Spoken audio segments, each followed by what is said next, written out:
লোকটি যখন তার অন্ধ স্ত্রীকে বিষ খাওয়ানোর প্রস্তুতি নিচ্ছিল, তখন স্ত্রীর অপ্রত্যাশিত মর্নিং সিকনেস তার পরিকল্পনা বানচাল করে দিল। দেখা গেল লোকটি একজন গার্লফ্রেন্ড রেখেছিল এবং তারা দুজন মিলে স্ত্রীর কোম্পানিটি উত্তরাধিকার সূত্রে পাওয়ার জন্য ষড়যন্ত্র করেছিল। যখন সব আশা শেষ মনে হচ্ছিল, তখন তারা স্ত্রীকে ছবি তোলার অজুহাতে সমুদ্র সেঁকতে নিয়ে গেল। একটি পাশবিক ধাক্কায় সে তাকে উত্তাল সমুদ্রে ফেলে দিল। সাহায্য চেয়ে স্ত্রীর মরিয়া আর্তনাদ শোনার পর তার স্বামী দ্বিতীয়বার তাকে আঘাত করল। দানবীয় ঢেউগুলো তাকে গিলে খাচ্ছে দেখে লোকটি এবং তার প্রেমিকা বিজয়ীর মতো সেখান থেকে চলে গেল। তারা যা জানত না তা হল, একজন অপরিচিত ব্যক্তি স্ত্রীকে উদ্ধার করে দ্রুত হাসপাতালে নিয়ে গিয়েছিল। সেই আঘাতজনিত ধাক্কা অলৌকিকভাবে তার দৃষ্টিশক্তি ফিরিয়ে আনে। সত্য জানার পর সে প্রতিশোধ নেওয়ার শপথ নিল।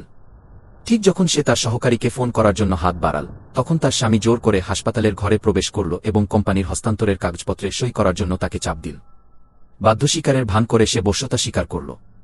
লোকটি সঙ্গে সঙ্গে নিয়ন্ত্রণ দখল করার জন্য শেয়ার হোল্ডারদের একটি মিটিং ডাকল। এরপর যখন সবাই সই করার জন্য মাথা নত করেছিল, তখন স্ত্রী যেন এক প্রতিহিংসাপরাজন ভূতের মতো সেখানে আবির্ভূত হলেন এবং স্বামীকে এর চরম মূল্য দিতে বাধ্য করার শপথ নিলেন।